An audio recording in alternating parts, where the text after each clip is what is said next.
आप सब लोगों को मेरा नमस्कार। और जितने लोग ये देख रहे हैं, टीवी देख रहे हैं, सोशल मीडिया पे देख रहे हैं, उन सभी लोगों को भी मेरा नमस्कार, सबको मेरा प्रणाम। आज दो मुद्दों पे बात करनी है। पहला मुद्दा तो है एक और गारंटी जो आज हम गुजरात के लोगों को दे रहे हैं। हम सब लोग गाय को अपनी माता मानते हैं, गाय की पूजा करते हैं, लेकिन जिस तरह से गुजरात के अंदर गाय के साथ अनदेखी हो रही है, दुर्व्यवहार हो रहा है, वो बड़े दुख की बात है। पिछले कुछ महीने जब मैं गुजरात में आया, बहुत सारे लोग मुझे मिले, उन्होंने सबने इसके बारे में शिकायत की। दिल्ली में हम लोग हर गाय के रखरखाव के लिए प्रतिदिन 40 रुपए देते हैं।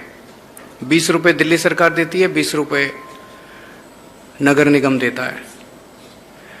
आम आदमी पार्टी की सरकार बनेगी गुजरात के अंदर, तो हर गाय के रख रखाव के लिए हम लोग 40 रुपए प्रति गाय प्रतिदिन के हिसाब से देंगे।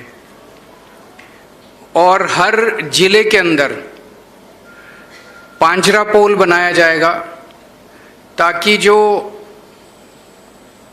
ऐसी गायें हैं जो दूध देना बंद कर देती हैं या जो सड़क पे घूम रही हैं, उनको भी वहाँ पे उनका भी रखरखाव किया जा सके। और भी गाय के लिए जो जो कदम उठाने की ज़रूरत है, वो सभी कदम उठाए जाएंगे। दूसरी एक महत्वपूर्ण बात आज करनी है। सूत्रों के मुताबिक आईबी की एक रिपोर्ट आई है। उस रिपोर्ट में गुजरात में आम आदमी पार्टी, आज अगर गुजरात में चुनाव हो तो गुजरात में आम आदमी पार्टी की सरकार बन रही है। हालांकि रिपोर्ट में लिखा है कि अभी थिन मार्जिन से बन रही है, बहुत कम सीटों से आगे हैं। गुजरात के लोगों को एक जोरदार धक्का लगाना पड़ेगा ताकि अच्छा बहुमत आए और अच्छे बहुमत से सरकार बने। लेकिन जब से ये रिपोर्ट आई है, तब से ये दोनों पार्टियां इकट्ठी हो गई हैं। इनकी खूब गुपचुप मीटिंग हो रही है, सीक्रेट मीटिंग्स हो रही हैं। दोनों, भाजपा खासकर बुरी तरह से बौखला गई है। और पिछले कुछ दिनों से आप देख रहे होंगे कि दोनों सीक्रेट मीटिंग करके आते हैं और फिर दोनों एक ही भाषा में मुझे गालियां देते हैं, एक ही भाषा इस्तेमाल करते हैं। दोनों पार्टियां हमें गालियां दे रही हैं। बीजेपी कांग्रेस को गाली नहीं देती, कांग्रेस बीजेपी को भी गाली, दोनों मिलकर हमें गाली दे रहे हैं और एक ही भाषा में गाली दे रहे हैं। अब भाजपा का पूरा प्रयास है कि किसी भी तरह से कांग्रेस को मजबूत किया जाए, ताकि एंटी बीजेपी वोट बट जाए, ताकि जो जो लोग बीजेपी से नाराज हैं वो सारा वोट बट जाए। और कांग्रेस को ये जिम्मेदारी दी गई है कि आम आदमी पार्टी का जितना वोट ले सकते हो ले लो। मुझे पता चला कि कांग्रेस के कुछ नेता बीजेपी में जाना चाहते थे, उनकी बीजेपी से मीटिंग भी हुई, लेकिन बीजेपी उन्होंने कहा कि अभी मत आओ, अभी आओगे कांग्रेस से छोड़ के आओगे तो कांग्रेस और कमजोर हो जाएगी। अभी कांग्रेस में रहो, आपका ख्याल रखेंगे, अभी कांग्रेस में रहो, कांग्रेस को हम और कमजोर नहीं करना चाहते। मैं गुजरात के लोगों को कहना चाहता हूं कि बच के रहिए, सावधान रहिए। कांग्रेस की 10 से ज्यादा सीट नहीं आ रही इन चुनाव के अंदर। कांग्रेस खत्म हो चुकी है बिल्कुल। और ये जो 10 से कम जो भी आएंगी सीटें, ये लोग भी चुनाव के बाद बीजेपी के अंदर शामिल हो जाएंगे। आज पूरा गुजरात एक बहुत बड़े बदलाव की उम्मीद कर रहा है, बहुत बड़ा बदलाव देख रहा है। पूरे गुजरात में जहां आप जाके पूछिए, लोगों से कहेंगे परिवर्तन परिवर्तन, बदलाव बदलाव, बदलाव के लिए वोट देंगे, परिवर्तन के लिए वोट देंगे। पूरा गुजरात परिवर्तन के लिए वोट दे रहा है, बदलाव के लिए वोट दे रहा है। 27 साल में हमारे पास विकल्प नहीं था, आज ऊपर वाले ने एक विकल्प दिया है।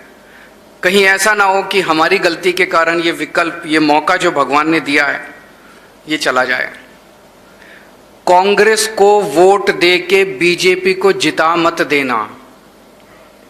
कांग्रेस को वोट देना बेकार है, कांग्रेस को वोट देना गुजरात के हित में नहीं है। जो जो लोग बीजेपी से नाराज हैं सब लोग मिलके आम आदमी पार्टी को वोट दो ताकि गुजरात में बदलाव लाया जा सके। जैसे मैंने कहा कि आईबी की रिपोर्ट में मार्जिन बड़ा थिन है, इसलिए गुजरात के लोगों से मेरी अपील है कि एक जोरदार धक्का और लगाने की ज़रूरत है। एक जोरदार धक्का लग गया तो पंजाब और दिल्ली दोनों के रिकॉर्ड टूट जाएंगे। मैं मान साहब से कहूँगा कि वो जिस तरह माननीय मुख्यमंत्री अरविंद केजरीवाल जी उन्होंने कहा है गाय के बारे में, पंजाब में हमारी सरकार में एक गाय रक्षा कमीशन है। देखिए, हम गाय को गौशाला में रखने के लिए बहुत से टैक्स लेते हैं लोगों से। पेट्रोल में और डीजल में काउ सेस है और बहुत सी एक्साइज में काउ सेस है। तो वो काउ सेस का पैसा पहले सिर्फ करप्शन के लिए इस्तेमाल होता था। जो गौशाला है उसमें वो गाय जो दूध देना बंद कर देती है उनको छोड़ देते थे सड़कों पर, और सड़कों पर हादसे हर रोज होते हैं। कभी किसी गाड़ी के सामने गाय आ गई, गाय भी जान से गई और पूरा परिवार कई बार जान से हाथ धोता है। और वो गाय जो हैं अगर शहर में है तो प्लास्टिक खाती हैं और बीमारियां उनको लगती हैं। बहुत ही तड़प तड़प के मौत उनकी सड़क पर होती है। और खेतों में भी जब ये 100-100 100-125 का जो झुंड है जाता है तो फसलें खराब होती हैं। तो हमने गाय रक्षा कमीशन जो है उसको मजबूत कर दिया। उसको पूरे पंजाब के जो गौशाला हैं गवर्नमेंट एडेड हैं उनको बता दिया कि आपको अगर ज़मीन चाहिए हम और ज़मीन दे देंगे, शेड चाहिए हम और शेड दे देंगे।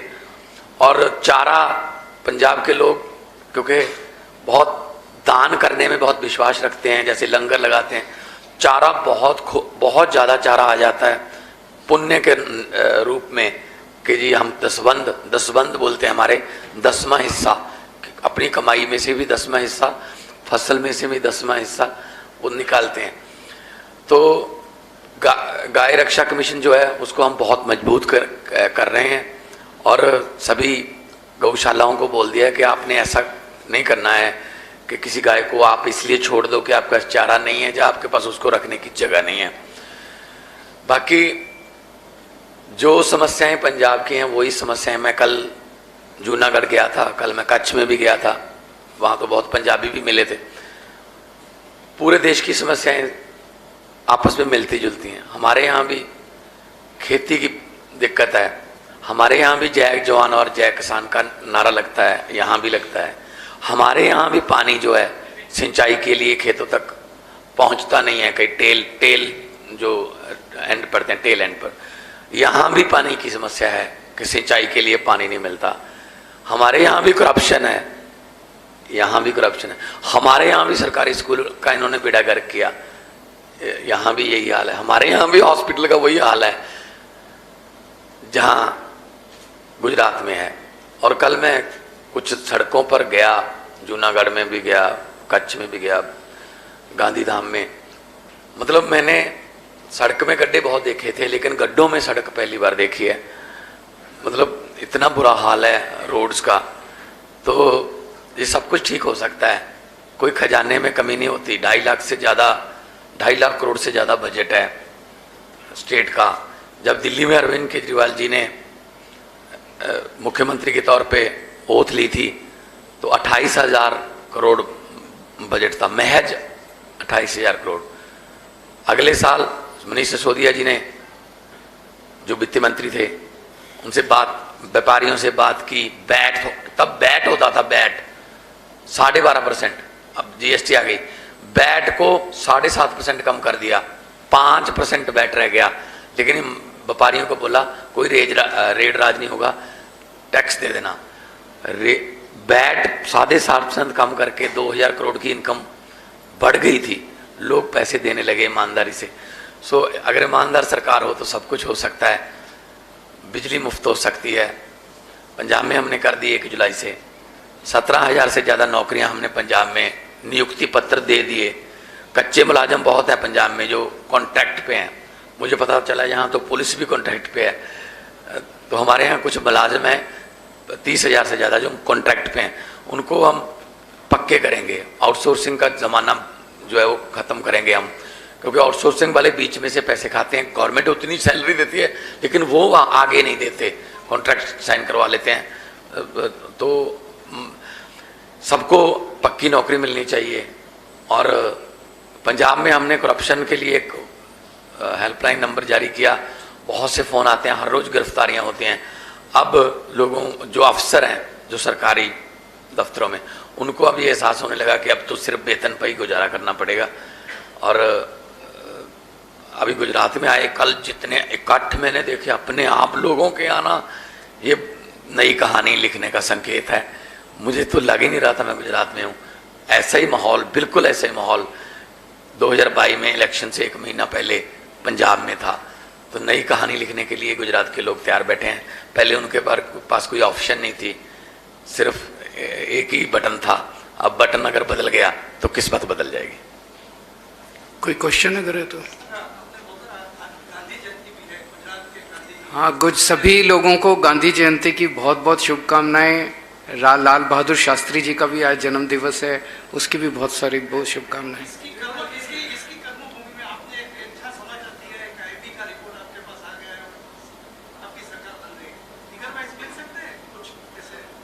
जो मेरा सोर्स है उसने बहुत डिटेल नहीं बताया। उसने इतना बताया कि सरकार बन रही है आज की डेट में, आप लोग बहुत तेजी से ऊपर उठ रहे हैं, दोनों पार्टियां गिर रही हैं। अगर ये ट्रेंड चलता रहा उनके गिरने का और हमारे बढ़ने का तो मार्जिन बढ़ेगा। लेकिन आज थिन मार्जिन से 2-4 सीटों से आगे हैं हम लोग और सरकार बन रही है, इतना मुझे आइडिया है।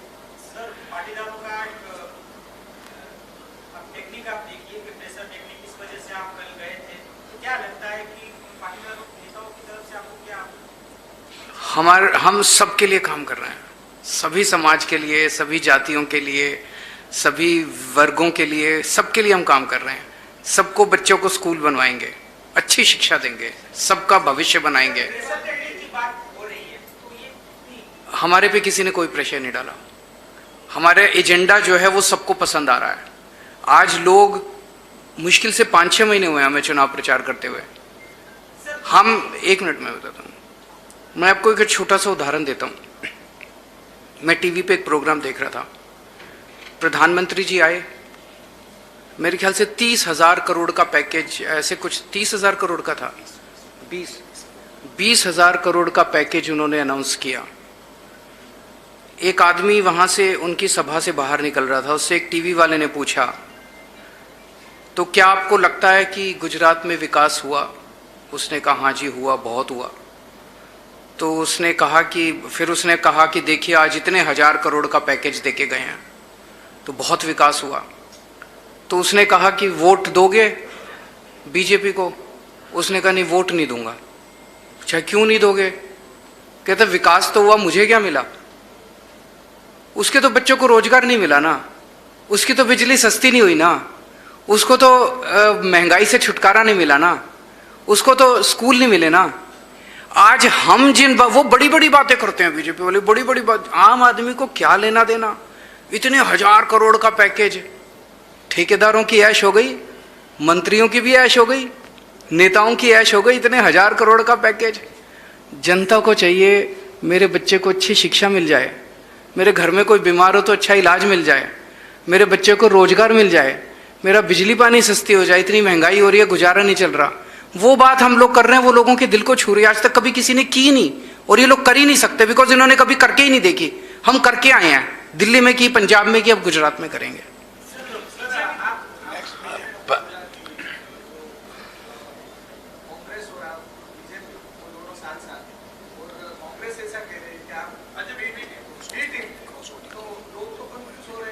ये अभी बता रहे हैं।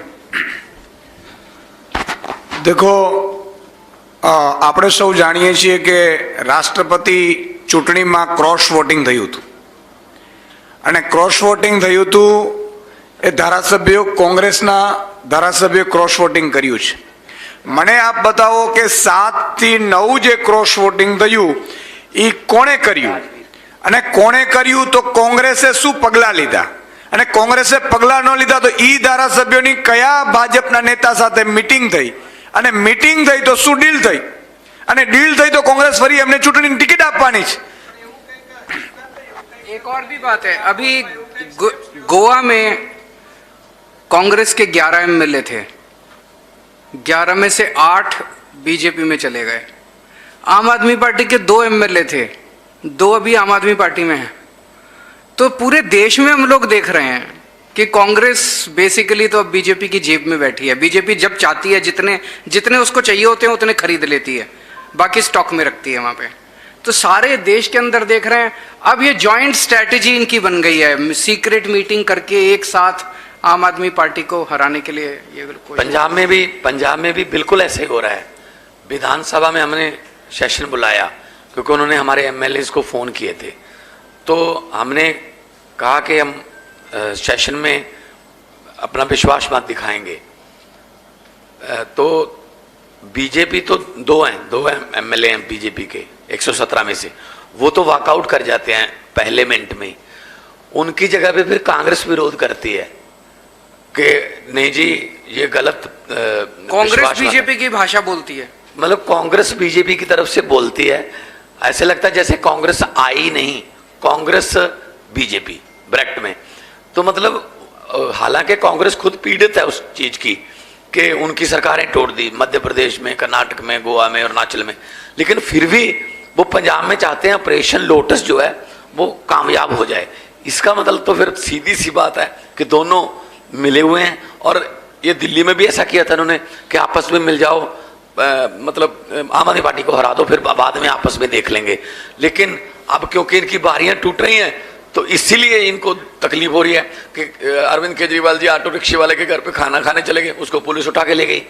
अभी कल हर्ष सोलंकी लड़का है, उसको खाने के लिए निमंत्रण दिया था, उसको उठा लेंगे. किसी होटल की बुकिंग कैंसिल करा देते हैं, कि ग्राउंड की बुकिंग कैंसिल करा देते हैं.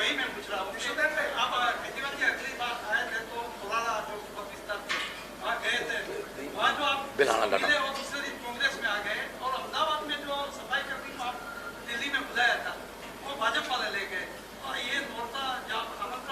देखिए, एक तो ये बहुत अच्छी बात है कि गुजरात के 6.5 करोड़ गुजराती मुझे प्यार करने लगे हैं. चाहे वो कांग्रेस का हो चाहे बीजेपी का हो, सब मुझे खाने पे बुलाते हैं और मैं सबके घर जाता हूँ. मुझे कोई लेना देना या कौन किसको वोट देता है, जिसको मर्जी वोट दे, जिसको उसका मन करे उसको वोट दे. मैं कभी किसी के घर कोई मेरे को आप मुझे कल खाने पे बुलाएंगे, मैं आपसे पूछूंगा नहीं कि आप कौन सी पार्टी को वोट देते हैं. मैं आपके घर में पूरे सत्कार के साथ खाने के लिए. 1 मिनट सुनिए, ये मैं सबके घर जाऊंगा. बड़ी अच्छी बात यह है कि बीजेपी वाले मुझे खाने पे बुलाते हैं, अपने नेताओं को नहीं बुलाते. कांग्रेस वाले भी मुझे खाने पे बुलाते हैं, अपने नेताओं को नहीं बुलाते. सब हमें प्यार करते हैं. मैं उनको सबको कहना चाहता हूं, जिसको मन करे उसको वोट दो. जब हमारी सरकार बनेगी हम 6.5 करोड़ गुजरातियों की सरकार होंगे. हम उनकी बीजेपी वालों की भी बिजली माफ करेंगे, कांग्रेस वालों को भी महंगाई से छुटकारा दिलाएंगे. हम उनके बच्चों के लिए भी अच्छे स्कूल बनाएंगे, कोई भेदभाव नहीं करेंगे. सब हमारे हैं. ये पार्टीबाजी बेकार की बात है.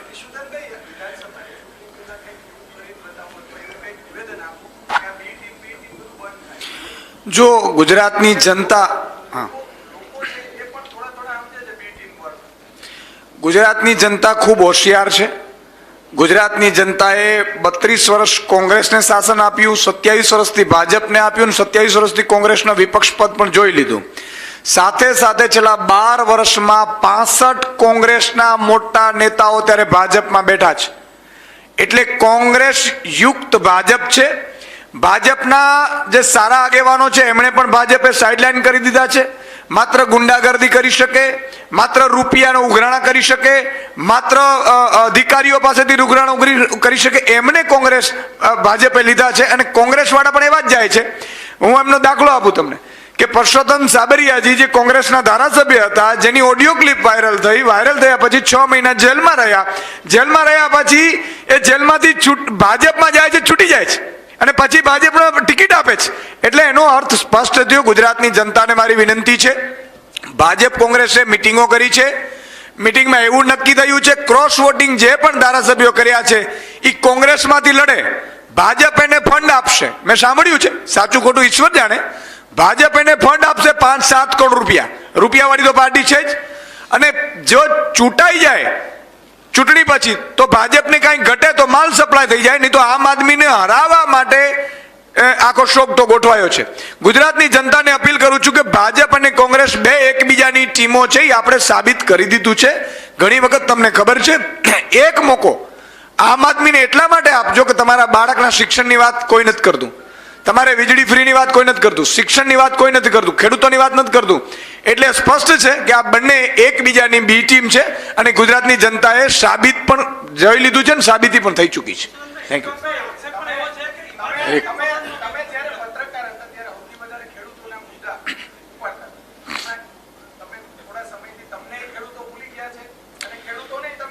ના, આ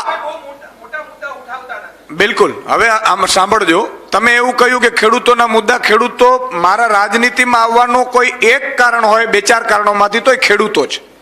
અને ખેડૂતો માટે ગેરંટી કરી હતી ભગવત માનજીએ.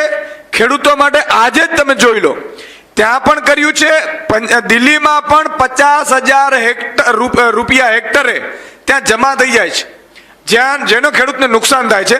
ગુજરાતમાં પહેલી જ કેબિનેટમાં ખેડૂતોના 2 લાખ રૂપિયા માફ કરી દેવામાં આવશે. ખેડૂતોને નવાજૂની કરવા માટે એકે ધક્કો નહીં ખાવો પડે, ઓટોમેટિકલી નવાજૂની થઈ જશે. સાથે સાથે ખેડૂતોને જે વ્યાજ 0% 5 લાખ સુધીનો આવશે, 0% વ્યાજે આવશે. અને ખેડૂતોએ બિલકુલ ચિંતા કરવાની જરૂર નથી. 1.5 વર્ષની અંદર તમામ ખેડૂતોને સિંચાઈનો પાણી મળે, એની જવાબદારી પણ આમ આદમી પાર્ટી લે છે. ખેડૂતને શિક્ષણ, આરોગ્ય એ તો બધું મળશે જ. સાથે સાથે 3 પાક લઈ શકે એવી વ્યવસ્થા, 12 કલાક વીજળી અને પૂરતું પાણી 1.5 વર્ષમાં મળી રહે એવી વ્યવસ્થા આમ આદમી કરવાની છે. આના મોટો ખેડૂતોનો મુદ્દો શું હોઈ શકે ઉઠાવવાનો? Thank you. ये मेरे पास, आप लोग डाटा मांग रहे थे, ये मेरे पास पंजाब का एक डाटा है. अभी पंजाब में 6 महीने हुए हैं. 1 जुलाई से हमने 300 यूनिट पर मंथ हमने फ्री कर दिया सबको.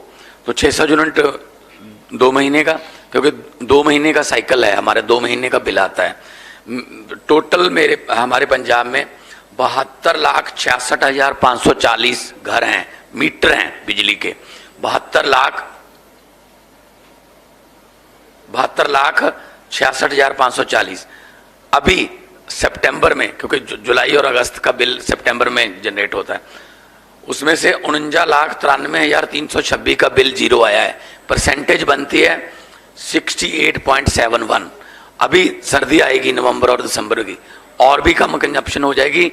देश में पहली बार होगा कि पंजाब में 90% से ज़्यादा जो हाउस होल्डर हैं, जो मीटर जिनके लगे हुए हैं, उनकी बिजली माफ हो जाएगी. अगर पंजाब में कर सकते हैं, यहाँ क्यों नहीं कर सकते? इतनी एनर्जी है. Thank you.